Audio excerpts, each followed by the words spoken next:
So you've just been away? I went to Bangkok for this. Full moon party. No, but it was this. I was a speaker at. It was like a writers' festival. Yeah, and so, and yeah, it was beautiful. It was a beautiful. I've never done something like that before, Yeah, so right. it was a really beautiful thing to do. Yeah, right. And to actually meet people that are in the climate space, because you tend to, you have almost like tunnel vision. Yeah, what your message is and who your audience is. And also you think that because you're surrounded by like-minded people everywhere, you just think the world has got the point tuned of this. in, yeah. Because that's who surrounds you. Yeah. And so it's nice to be somewhere where climate actually isn't the focus, right. but to see that climate is bubbling there in almost everything. Yeah, right. Every conversation I was having, every stall, even in book, when I was listening to other authors talking, climate change was in there. Yeah, right. Even though their topic and subject wasn't. Yeah, right. And so Interesting. it's just part of people's consciousness, which was really refreshing and nice to see. Yeah, they're not blind to it and they haven't got the blinkers on. Yeah, because you honestly and the internationals guests. It was mainly yes, a few international, and then a lot of Southeast Asia. No one from China. Right. So they were quarantined. Yeah, that's right. Yeah, they were. So yes, so that was. And so you were there as a speaker for my book. Okay. Well, tell me about that. So I wrote it's called Every Woman's Guide to Saving the Planet, and I wrote it. I launched it. Was it last year? I'm kind of slowly connecting the dots now because I think we have that. You've got that book, yeah. It's actually my story on how I got to the point on climate change and the journey of that. How you go from, a place of total inaction, right? Complete, inaction to the camp of actually running a movement, how did that? Because it's no small movement now. It's like, it's a beast, right? Yeah, it's 950,000, so it's 50,000 short of a million. And what's the take-up rate? Is it sort of 100 a day, 200 a day? Like it is. It depends on what we're doing. Right. It depends on what we're doing. We think we don't worry about it so much anymore because we've got 950,000 in our community, but there were 4 million people read our blog last year, and 3 million. We reach 3 million every week on social media. That's so incredible. I have actually just tried to forget about the numbers now. And could you get kind of with that sort of rattle you a little bit, knowing the reach and the magnitude of? Could you then, or would it then sort of determine what you put out or influence what you put out? Yeah, it actually, you have to be really careful. Yeah, because there's a greater duty of care almost. Yeah, right? because you need the reach and the numbers so that you are engaging more and more people every day. People that are not engaged in this issue. We're trying to reach women and men, like women and men, but we are a women's movement. But we try to reach people that are just not engaged in this issue. So whatever way we can hook them in, we do. But we have to be careful that we don't get obsessed by the numbers, so that all we're doing is things to try and get the numbers. Yeah. And it's always this juggling act. Yeah, that's probably a pretty fine line, right? Yeah. Because you want to produce content, you want it to be advocating the initiative, advocating the movement. Yeah. But you don't want to just create content for the sake of creating content for getting numbers and... Exactly. Yeah, it's quite a tricky line. It's you know, you have to run a business and you have to change the world, and you've got to do it all with strategy, you know. So with that strategy, like you were just saying before we started, that it'd be nice to get to the point where you can kind of remove yourself from almost the day-to-day, like all the multitude of decisions I'm sure you have to make. Yeah. So do you have a team, or is it just... Yeah, right. I have got the most glorious team. Yeah, There's wow. 6 of us, and plus there's volunteers, there's interns, there's and there's our, you know, community, Yeah. which are really engaged Yeah. on every level. But we're only this tiny team. When people come to the office, we where's share. everyone else? Yeah, that's right. We share office space, which is a beautiful way to work. And the last place we shared was with the YWCA, who really looked after us for a few years. Have they dropped the C now? I heard that last week, that they've dropped the Christian...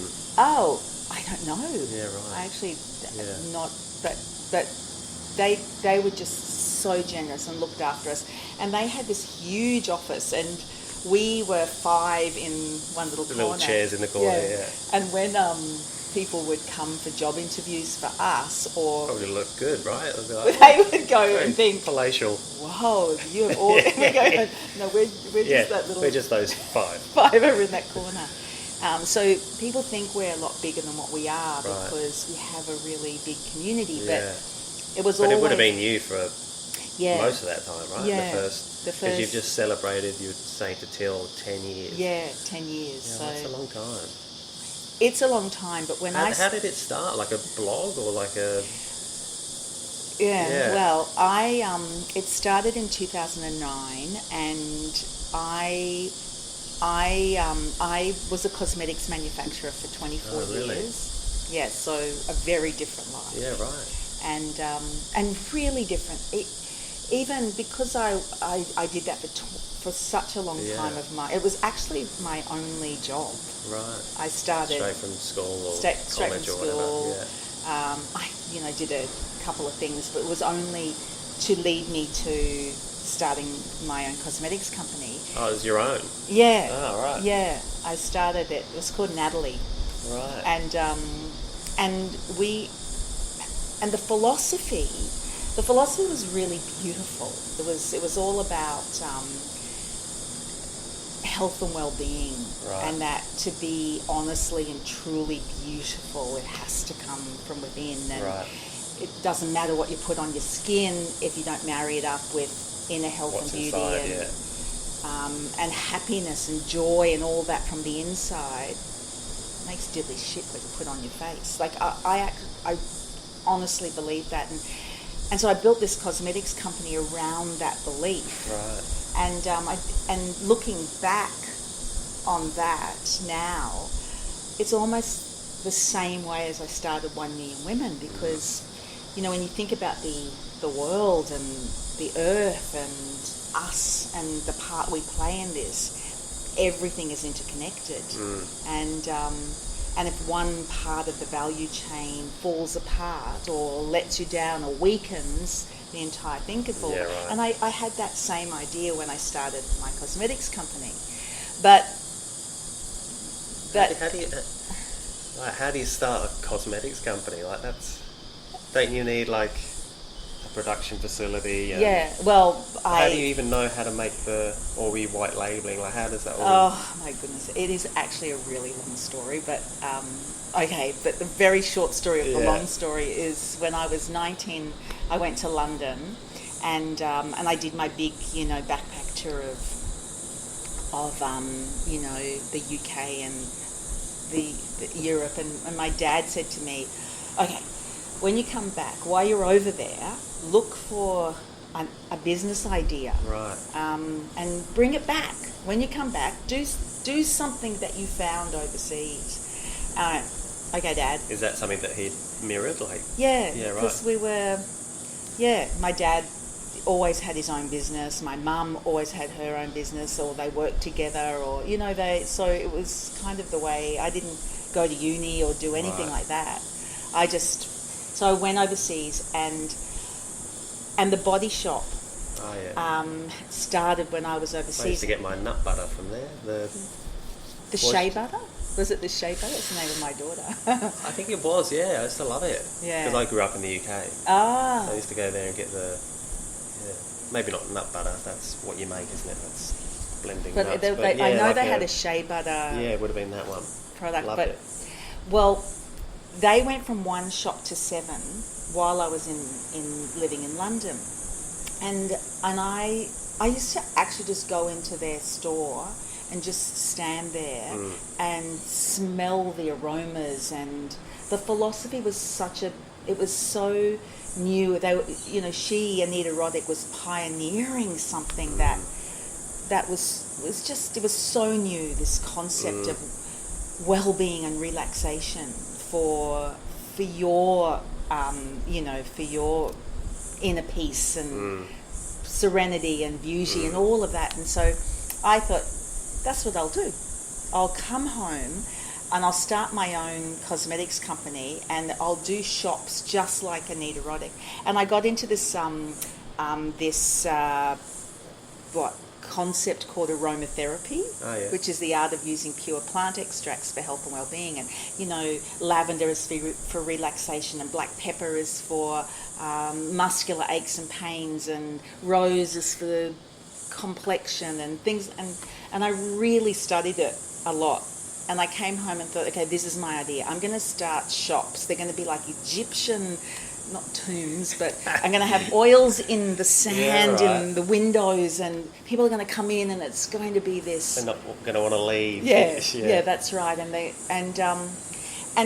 I come from Brisbane, and in Brisbane at the time, this whole, the beauty business was clinical, white walls, people in white uniforms, and it was a very stiff... As it still is if you walk through, David Jones, or it's still kind of that. It's still kind of that, but in the 80s, when I came back to start this, mind you, I had not 1 cent. Right. But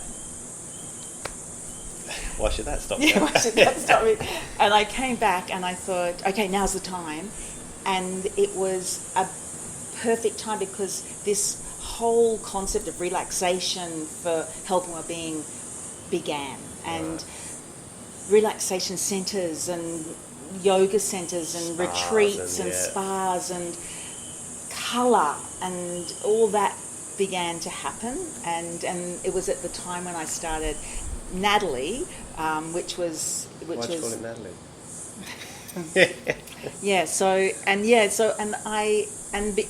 I didn't raise the money. I didn't get shops, but I managed to get money from friends, and I started with 10 products. Right. And I party planned them, and I'd go round to people's houses and I would sell these 10 products, and then it grew, and I got a manufacturing company to work with me. And so that initial stage of curating a product, a cream or whatever it is, there must be a lot of product development in that, and testing, trialing, getting it right, getting it wrong. Yeah, there was, but because you can't go online and say, look at how to make. No, and you couldn't go online anyway back then. That's what I mean. Yeah, we were still, when a fax, someone would send me a fax, and I thought, ooh, a fax. I don't have to drive to your... And also the design, I don't know if you've ever watched Mad Men, but that show on, with John Hamm on top. Literally, when I was designing Natalie, it was designers with these flip, charts saying, okay, we could, here's one look, or you couldn't go, can you just move that to the right a bit, or that font's a little bit... Yeah. You couldn't do any of that. Yeah. You just went... don't, you either like it or you don't. Let's go with that. And but the thing about skincare, okay, this is way off track, that's good. Is that it actually is meant to be simplistic. we Well, I guess shouldn't. it's like, from my perspective, it's like food. If something's got a whole gamut of ingredients, it probably means that it's not that great for you. Yeah. It's far removed from nature in its Yeah. most natural state. It's probably the same. Oh my goodness, it is Yeah. exactly the same. It's exactly the way that you look at and appreciate food, and I think it's exactly the same philosophy. Because it should be simple, and so that's how I used to work with these simple products, and they weren't complex. They were just oils, but then I sold my soul to the devil, and I created 150 products in Natalie. Wow. 3 other fast fashion brands that I sold to all the department store chains. Right. That were, and I did it all for money, Right. because, and not that worked very well either, but it was, it was a strange time, because I had this beautiful brand that I believed in with so much heart and soul, and to help keep that alive, I would have these other brands that were just fast fashion brands, all Financial the things. propping But in the end, the it love didn't. project up. It didn't work, because I nurtured Natalie for 10 years and thought, okay, it can stand on its own 2 feet now. And then you know, the big department stores they just seduced me. Do these Christmas brands, you know, will give you huge orders, and Never really worked out that way, or? It did, and it did work, but once I started to really understand what I was doing, you know, like I would do crazy things. Like I would go to the process was that around Christmas time I would present my products for next Christmas to the buyers of department stores, and I mean every department store in Australia, everyone. And I'd go in and I'd have my products, and So at this point you've got like 150. So Natalie was bubbling along in beauty salons. These were different brands. So one was called No Ordinary Girl, another one was called Love Is, and they were, or Living Is, and so they still came from a place of empowerment and inspiration, because that's what I was doing, you know, with the brands. There still was heart and soul in the brand. But I wanted to empower young girls to believe in themselves and to have confidence. And so we'd have this brand, No Ordinary Girl, meaning, you know, you're a no ordinary girl, and here's a little poem, and here's a lip gloss that's got swirly things in it, or glitter, which, you know, is bad for the environment. Or it'd be a spell box about friendship, and it would have a little friendship ring and little poem about friendship, and it was those sorts of things. And I'd go to the buyer and I'd go, okay, here are my products, and I go, it's $29.95, and they go, love it, Nat, perfect.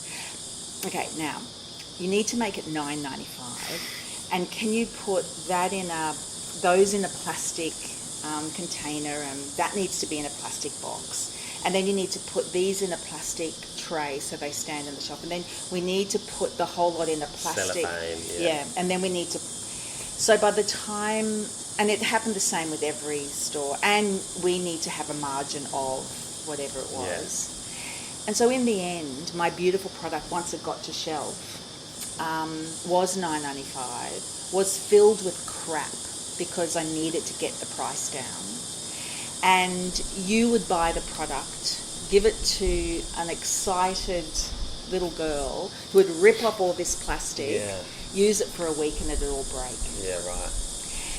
And I would go to the department stores at Christmas time and stand there and watch people taking my product off the shelf, because for me, as a small cosmetics manufacturer, all that mattered was that product got off the shelf and into the trolley. So I would be there next year. And so I would watch who's buying my product, how fast was it getting off the shelf. Like you let you stand in David Jones. Yeah, Right. not David Jones. It would be like Target or Kmart or Priceline or Big W. Just peering over the... Yeah, just standing there going, oh, that's really going well. But looking at that at the week before Christmas, to see this crazy Christmas frenzy, I don't know what happens to us at Christmas time, where this overconsumption, people go nuts, and no one cares what they put in their trolley. They just need to, tick a list. Get down the list of all the people they need to buy a present for. And you'd see trolleys just absolutely full. And I didn't think about it at the time, because all I cared was my product got off the shelf. But it really has stuck with me, this vision of what happens to us in affluent society around Christmas time, and how that props up overconsumption. But once I was getting the point on climate change, I was looking at myself, at what I was doing. I did not care about my product. All I cared was it got off the shelf. I didn't care about the integrity of sort of... Yeah. And I didn't care about the waste. I didn't care about the crap. I just needed it to sell. But you still cared about Natalie? Yes, but Natalie was falling apart because I had to... I was consumed by making this over here work. And so even though Natalie I loved, I wasn't giving it the attention it needed. Yeah. And so in the end, I couldn't do it. I just couldn't do it, And also, in 2006, I was getting the point on climate change, and I had this epiphany. And it was the moment I had the epiphany that I realised, it was... And Natalie was really, I'd been in it for 24 years, and as a family business, that's a long time. I should have sold it at the 10-year mark. Yeah, right. But you never know when to get out. But anyway, it taught me a lot doing it. But the thing is, when I started 1 Million Women, it was the total opposite of Natalie, because not Natalie itself, but as a business, my brain was always about, how do you get someone's product off a shelf so I could get mine on? It was all about being secretive about your ideas, your secretive, IP totally secretive. And it wasn't, you weren't coming from a place of generosity. Yeah. You were coming... And honesty and transparency. You just were coming from a place of, I'm a small business, I have a family, and I need to make money. Yeah. Which is fair enough. Yeah, totally. But you can... When I started 1 Million Women, I had to unpack a lot of that, the secret...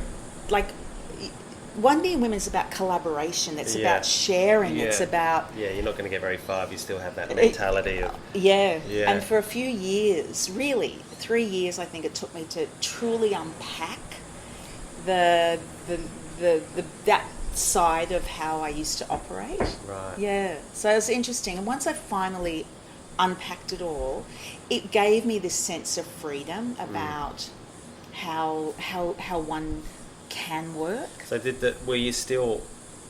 was the cosmetic stuff still going simultaneously? The 1 Million Women starts to rise, or I just sold it. You just sold it, and then how much of a gap is there between selling that and then having that kind of thought process? Well, I got the point on climate change around the middle of 2006, so a little over a decade ago.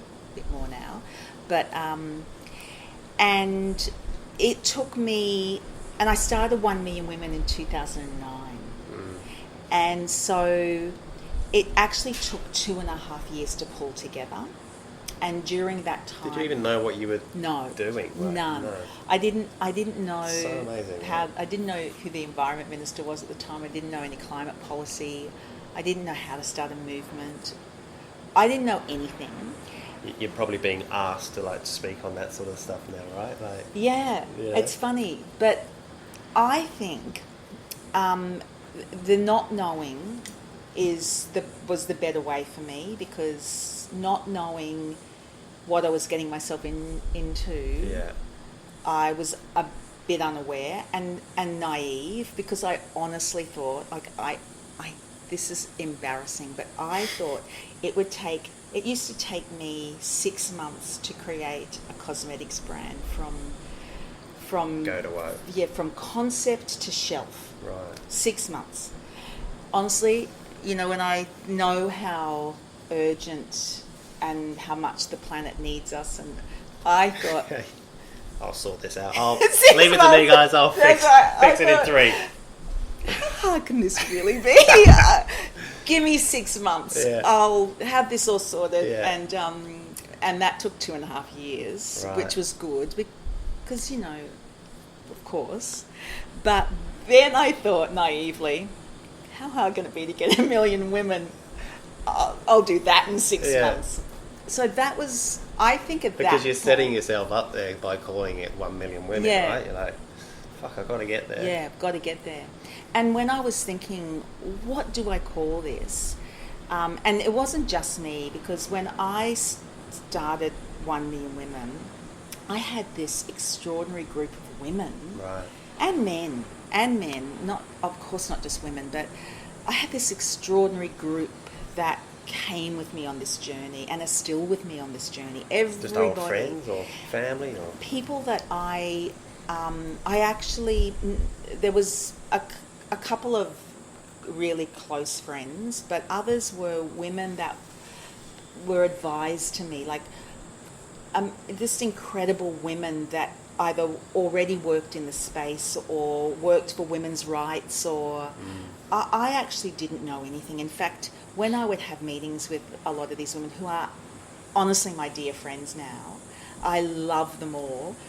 Sometimes at meetings, I would sit there with I would just be in a sweat, because we'd be felt going like out of your depth. yeah, and we'd go through lists of who we could have on as ambassadors. Right. And each time we did it, I would think, they're going to say people I honestly don't know, and I'm going to have to sit there and Google without them seeing me Googling, and then going, that's a good idea. Yeah, let's put her on the list. She's great. Oh, it was honestly such a... So but then they all you really bluffed got it, for a little while, and then everybody... Like, guys, I don't know anyone. Yeah, they just all got... we all just loved each other, and they were so... without them, I think... They were all my mentors, and all guided me in such a way. And yeah, all of them are still part of it today. And we launched it at Sydney Uni on the 19th of May in 2009, and we had 300 people in the room, and all of them had been part of 1 Million Women in some way to get us to this point. I raised money, we got ambassadors. Who were your ambassadors back then? Back then we had, who still are, but Margaret Fulton was one of my ambassadors, who was actually on stage at the launch, and Katie Noonan, and I know Rachel Ward was one of our ambassadors, but she was a couple of years in. We did this big barrier reef. I'm declaring the reef in danger campaign, where we were sending a letter to the World Heritage Committee and we got 70,000 signatures. Yeah, right. And we had about 10 ambassadors that year, and wonderful Rachel was one of them. But we had, there was Penny Wong and Tanya Plibersek. We had, who else? Melinda Schneider, who's a country singer. And they just sort of, I'd imagine they just put their hand up straight away, wouldn't they? Everybody put their hand up. There was not, because it was, I think when 1 Million Women started in 2009, we were actually pioneering again. Yeah. Because when I got the point on climate change, it was this really weird kind of set of circumstances. And it was in 2006, Al Gore's Inconvenient Truth came out, and it was such a powerful movie. It was the first time, a movie actually talked to the mainstream about climate change and about humanity and what people can do, and there was ferocious bushfires happening at the time, which, I mean, nothing like today, but they were bad, and I was doing a lot of things that were bringing me to my epiphany. And one of them was my husband, who actually works in the environment space, had written a book called The Third Degree. And he was asking me, as someone who was not engaged, was it resonating with me? So I became personally invested in changing sentences because I couldn't understand what he was talking about, which is another story too, because... Or just the language he was using, or the... Yeah, the language and that, you've gone over my head. This is the problem. You go over people's heads. This is the problem with the environment industry. Too in-depth or wordy or too whatever complex. That is. You've lost me. Yeah. I'm back because to... the whole idea is that you capture the attention of as many people as possible. Yeah. Not the intellects or the people who are already prescribed for that, That's right. And at the time, we were still being taught what climate change is all about.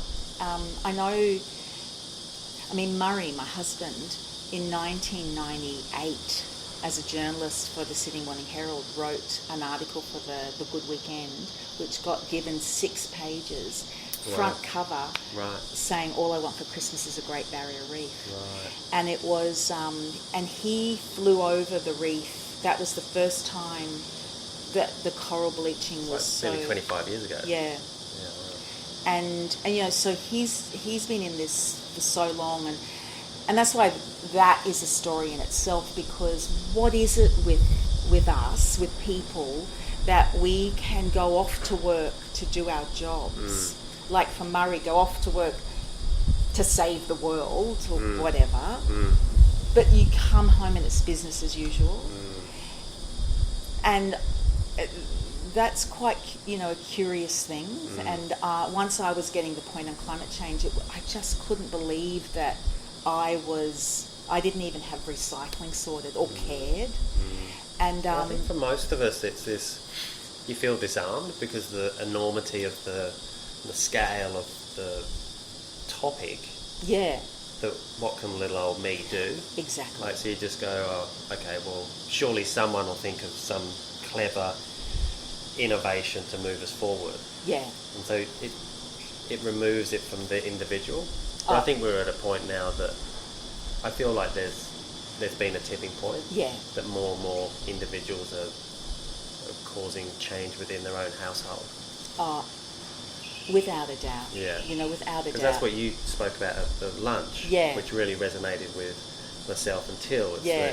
It's that do what you can, I think, were your words. Yeah. Or thereabouts. Like, do whatever you can. It might not mean that you can all start up a movement. That's right. And it's not realistic to think that. Yeah. But if you can do these little things from twice a week or daily or whatever it is, and it might be, sorting out your recycling or being more diligent around that, or look after your food waste, or take a breath when you buy something and ask yourself, do you really need it? Or there's just so much that we can do, and that's right. And what I love about Matilda is to see the joy and energy about wanting to change this and that, and knowing that, none of us are perfect, but and feeling okay about that, because what happens, and I think that this is what happened to me. My story is so familiar. It really is. Not. I don't mean we all started. I know. I don't mean that bit. I just mean. But the segue into because empowerment doesn't need to come in some huge form. Yeah. And I used to lack, and I still do, but I used to lack a lot of confidence. And I used to be so worried about what people thought about me, and so worried about what I said, and if I said something stupid, or is someone judging me? I don't know enough about a subject, so I'm just going to keep quiet. Or, Yeah.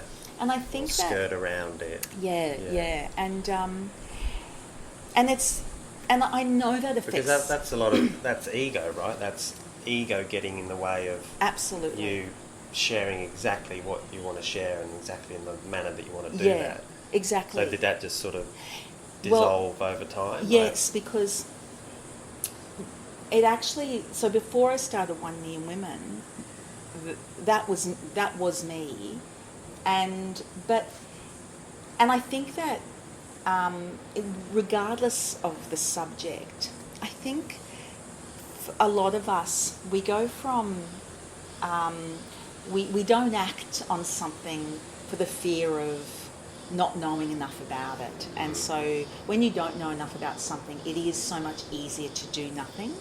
So when it came to climate change, I did not understand the complexities of climate change.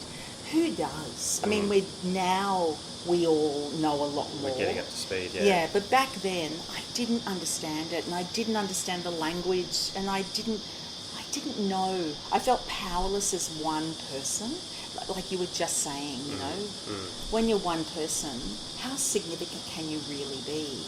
And so I just did nothing. But the thing that, and I said this when I was talking at that lunch, was I got my electricity bill down, and I did it by just being vigilant around the house. I didn't change much in my life at all. I just was more careful with the way we consumed electricity inside our house.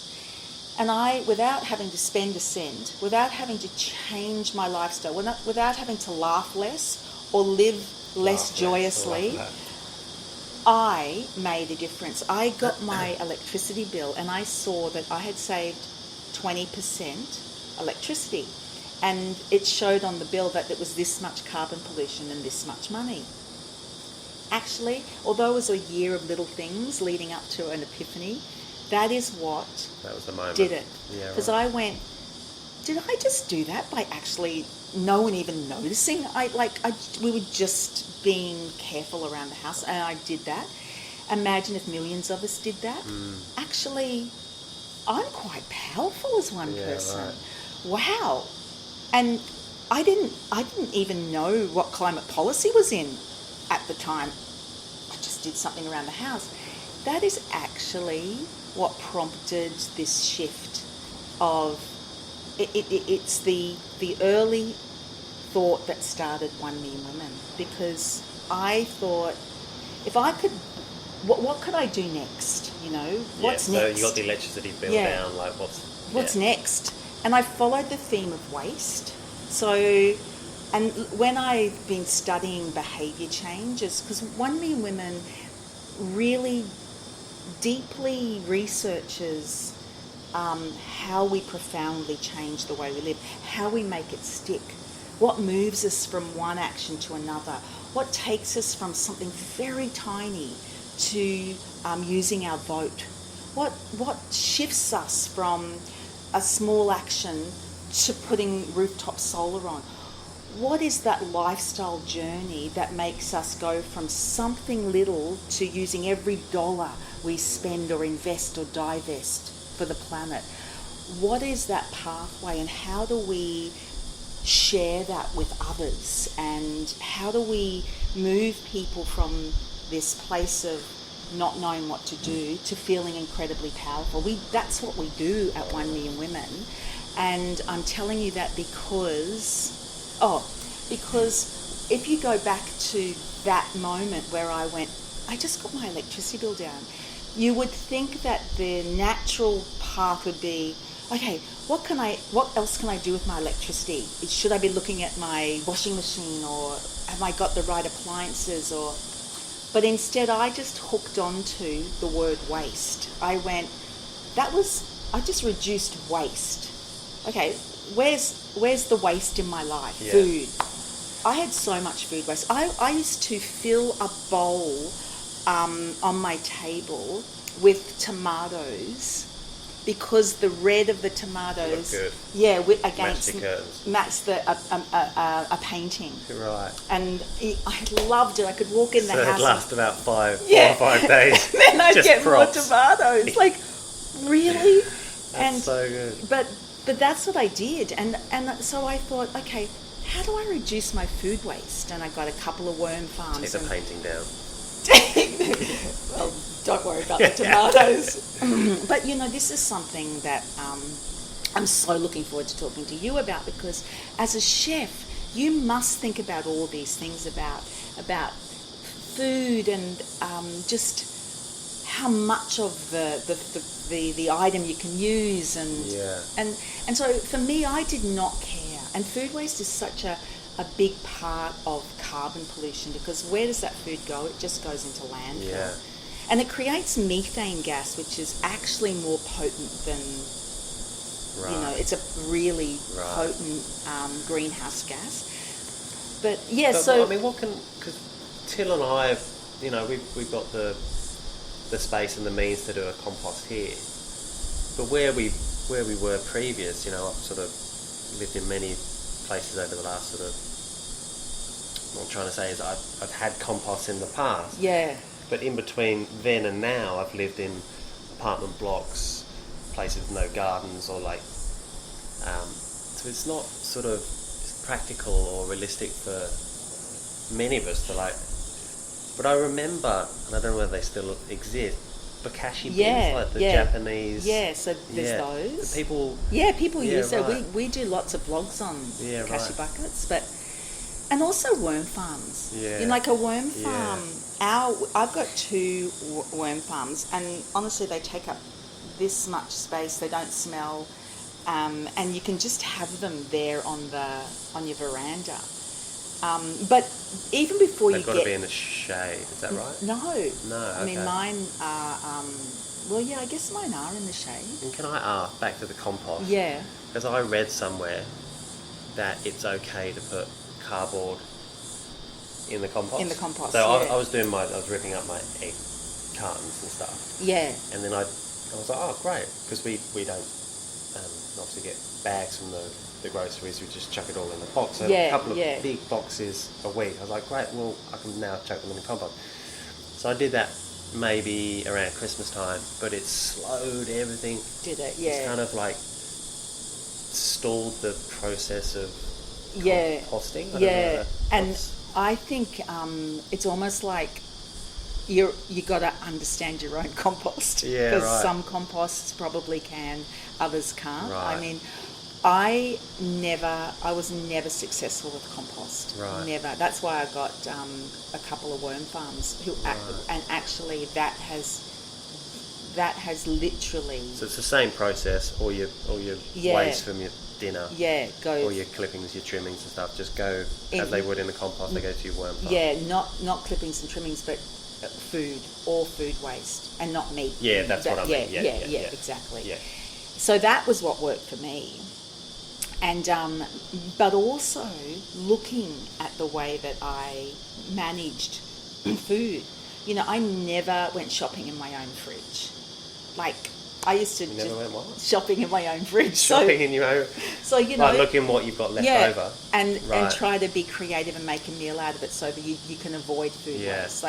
Well, that's a bit of a skill to have, I think, to be able to, you're one day away from the big shop, but you go, okay, well, I've got a stick of celery, I've got half a chicken, and so it's quite a skill. Yeah. And I think probably for a lot of people that's, or they consider it beyond their kind of capabilities, but I think cooking, I talk about this quite a lot, is just, if you're unfamiliar with it, you just need to apply yourself like you would to any new craft or skill. It just comes down to practice.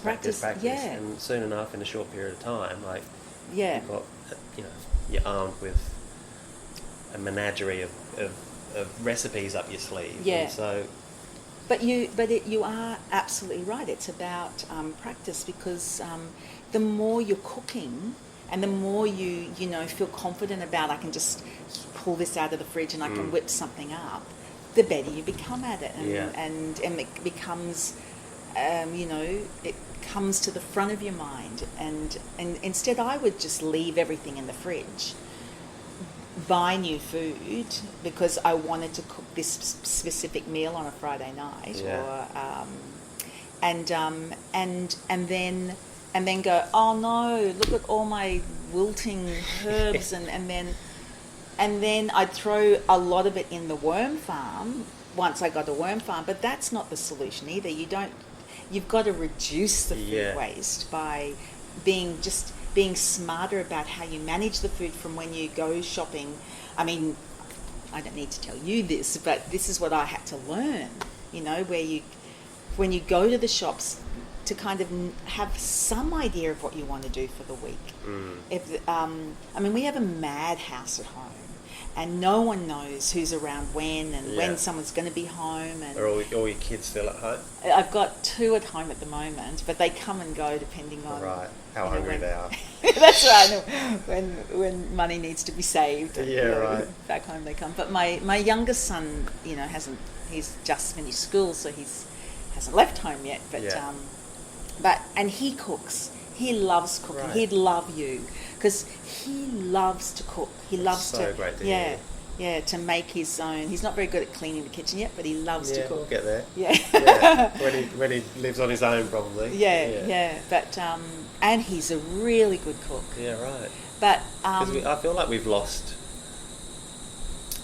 There's been a disconnect between generations sharing recipes and tricks and tips. Yeah. And I think there's many reasons for that. Yeah. So it's lovely to hear that your son loves cooking. Yeah, it really does. And I think it could be,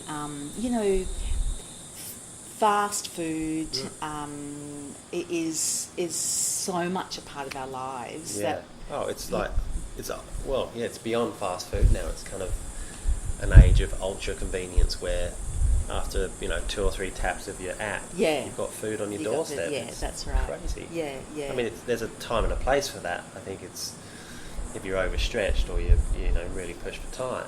Yeah. I think it's great that that's there. Yeah. But it's when that starts to crowd out time for cooking with real food and love in your own kitchen. Like that's the trouble spot. Yeah, and that love in your own kitchen is such a beautiful thing, because I think this is all about the love of earth and the love of the appreciation of life, and food brings with it love and conversation and laughter and joy and all those things, and what could be more beautiful than cooking something and with your family and friends and sharing, and what comes with that is organic conversation. That's been currently being rudely interrupted, I think, or severed with the age of ultra convenience and fast food. But also, we're not really sitting around the dinner table anymore. Everyone's on their device. I was going to say, and technology, because we went to the pub last night, Isaac and I, because we're blacked out, and my son and I, because we've got no electricity. You didn't pay your bill. Yeah, that's right. You've really got that bill right down. Down now. But anyway, yes, because of the wild weather. But it was interesting to see people at the pub with the sports on, but everyone just on their. And so Isaac and I turned our phones over and put them to the side so we could just talk. Yeah. And it's hard not to look at your phone to see then what email just came in or. But it's so important. I'm guilty of that. Yeah, we're all guilty of that. I've come off social media. I mean, when I need to post, I'll jump back on, but it's not on my phone anymore. Yeah. Instagram or Facebook, because it's so habitual that you're checking 50 times a day. Yeah. And when you check, you might be there for a few minutes, and it's like that's actually time away from interacting with my wife, my sons. Yeah. Or progressing with work. Like it's just, it doesn't serve you in any way, shape or form. Yeah, it's such a time suck, an energy suck. Yeah, that's right. And it's just that's why you know, being present and all these things, whether it's cooking or it's, you know, walking through a rainforest or just down the beach or smelling the fresh air or, well, maybe not so fresh in Australian bushfires at the moment, but all those things are so important to the senses and to our place on this earth. But you know, I was going to say, one thing which I was saying just before, which I didn't finish on, was this thing about confidence. Because when I got my electricity bill down and I saw how powerful I was and did all these things like food waste and overconsumption and then yes, I started 1 Million Women. But the thing was, it was this journey of empowerment, and that I realised that one small action that showed this real result led me to another action that showed a result, to another that showed a result. Yeah. And you're layering that kind of empowerment. Yeah. And empowerment brings with it your confidence. It brings with it your voice, and then your ability to influence other people in a confident way, and your ability to shift mindsets because you're acting yourself. And that's why I was saying I love watching the energy with Matilda because and it's not that we're doing everything, we're just doing what we can, but it's leading her to want to use her voice and her strength, and her skill set. Because we do try and do what we can. I'm sure there's lots of room for improvement, but she was, to your point, empowered by what you said at that luncheon. And there was many great speakers on the subject of climate change. Yeah. But it was actually yours more so than anyone's that really resonated with her. And it's like, you know, we don't have the money to donate and fund projects, but what can she do? Yeah. And she's a filmmaker and story writer, an honest and raw storyteller. Yeah.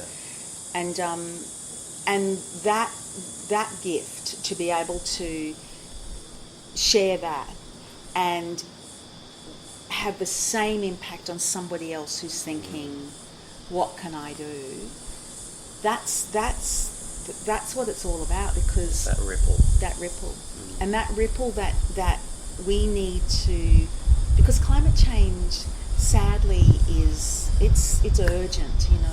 It's affecting us all right now. It's not something that is in 2050. It's actually look what's happening in our poor country, you know, with the bushfires and with it is affecting us all now. And so I think a question you asked me earlier, which is, you know, we all, or something you said, which is we all get this now, we're getting the point. It is really true. When I started 10 years ago, we were trying to understand climate change and how you live and its effect and where that goes. And it was really trying to teach that. Whereas now everybody, not everybody, but this is a personal story, you know. We're on our watch, you know, we're seeing the Great Barrier Reef, you know, dying. Well, to your point earlier, you kind of, because this is your lane, you can sometimes, you can be empowered and feel positive about the collective, and sometimes forget that not everyone is got their ears pricked up or cognizant of what's going on. Yeah. Because I happened to be listening to, somebody else had it on, 2GB, I think I've got that right. Yeah. And Ray Hadley.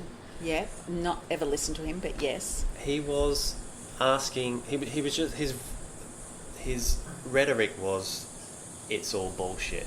Yeah. And people were calling in, you know, he had a string of callers sort of supporting his opposition to climate change, and you're like, fuck, there's a whole band of people that, you know, and I don't know whether the MO for that radio station or that presenter is just to be provocative And if that's the case, if it's just merely to be provocative, you're stopping the message getting to those people, because you're seeding enough doubt that destabilizes that, like if there's an element of doubt, people aren't going to, or people may not fully subscribe to something. Yeah, They're that's like, right. I don't know about climate change. Do you know what I mean? Yeah, Like, exactly. and that's really frustrating if that's their MO. Like if they truly believe that climate change is nonsense, then that's another thing. But if it's just to be, a bit of a shit stir and a bit provocative, then it stops us moving forward. Yeah, it's really dangerous. And if it's not that radio station or that host, I apologise. But yeah, it probably is. It probably is. There is this. There's a couple of things, because you can go from denial, and then you could go, which I've seen too, which is you go from, or you stay in denial, which is one thing, or you go from denial right through to despair, and then you miss. So you go from this isn't happening to fuck. Yeah. There's nothing I can do about it anyway. And there's this big piece in the middle, which is this act piece, and which is where we need to stop. We need to either not be in denial, not go to despair, and we have to stay in the middle, and we have to be there in some way. And I see there's three kind of groups. There's the leaders, the people that are the climate warriors, that have always been the climate warriors, that are they're doing everything. To the leaners, which is the biggest group, which is the group that we are trying to reach, which is the group I was in, and it's the group that cares about the planet. And they may not even know they care about the planet, they just care. And they either understand climate change is happening, but they don't know what to do, and how do they have a voice, or how do they influence, or they don't even know that they know that, but they're in that group. That's the most important group I think that we all need to influence. And the laggards, the Ray Hadleys, or whoever sits in that, I just think you forget them. And there is no time and that group actually is getting smaller and smaller. And their voice is getting, and I know he has a strong voice, and I know I've never listened to 2GB, but unless I've accidentally got it on because we're driving somewhere and you can't get some, like in the middle of this was on the radio with a builder doing some renovations here. It was actually predating that conversation I had with him. It was when all the kids were doing the rally. The rally. They're having days off school. The strike, and he was really. He said that to his kids, he's got 2 kids, that it's a load of nonsense. It's full of climate change is rubbish. You're going to school, and I guess to my point earlier, it's like, oh my God, it's the first time in, as far as I can remember, that somebody's hasn't conformed to the conventional wisdom that there's a problem here. So it's like, it was quite confronting. Like, what are you talking about? I know, and it actually it hits you out of nowhere, because you honestly think, how could anybody not think that this is happening? 98% of the world's scientists are saying, in agreement, and it just, what more evidence does somebody need? And that's why I think that group of people, don't worry about it. We don't spend. You're not trying to convert them. No. Because that middle group. Yeah. That's the group. But the most dangerous group that I think, and maybe he is part of this group, is the group that really knows that there's a problem. Politicians that know that this is a problem and do not have the courage to do something about it.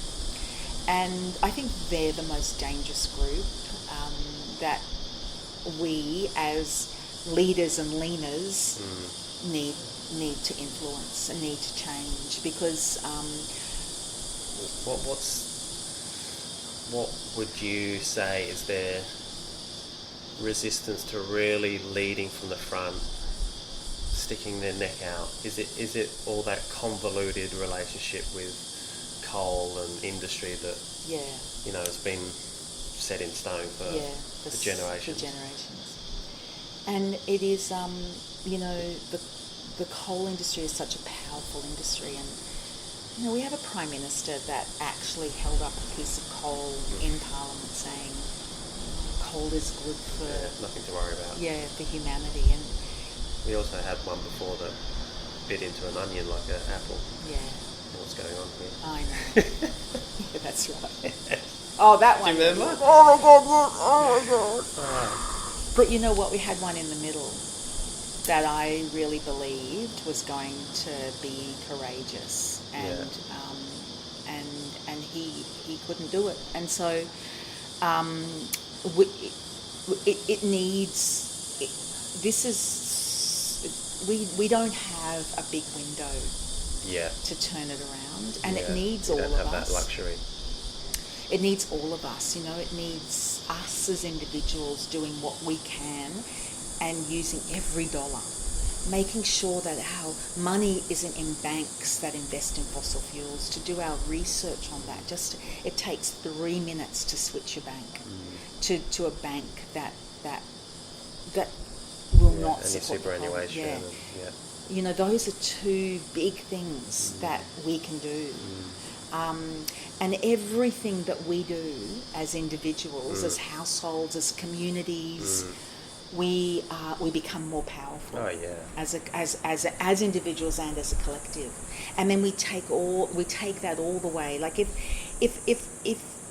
my, going back to my cosmetics, if my products that had layers and layers of packaging were left on the shelf to gather dust, I would not be in the supermarket the next year or the department store.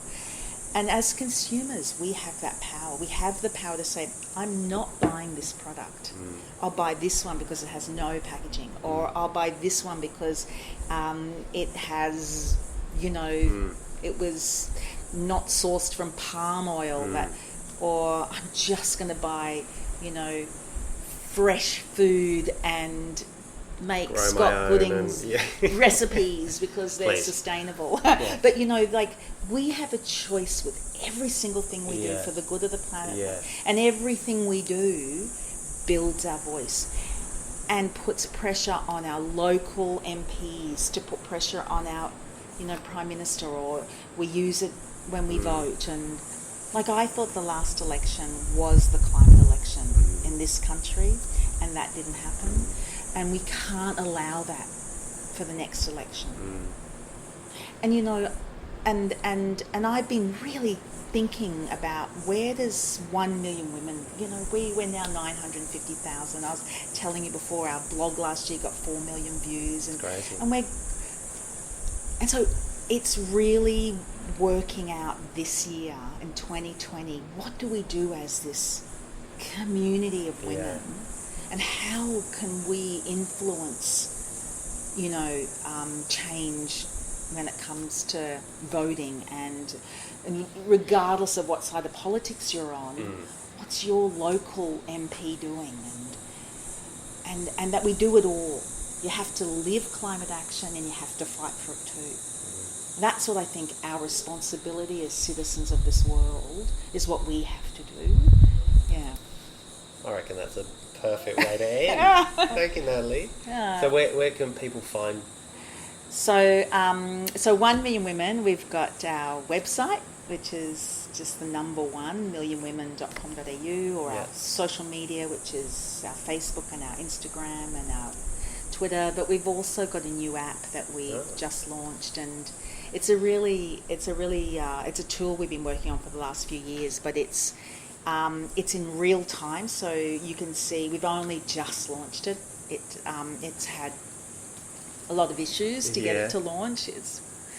Anyway, but we... That's for another podcast. Yeah, that's right, about technology Yeah. and developers. But this, it is in real time, so it shows you how many people. It's got daily actions. It's got a Right. real time map. It's And got what's a that live called? conversation.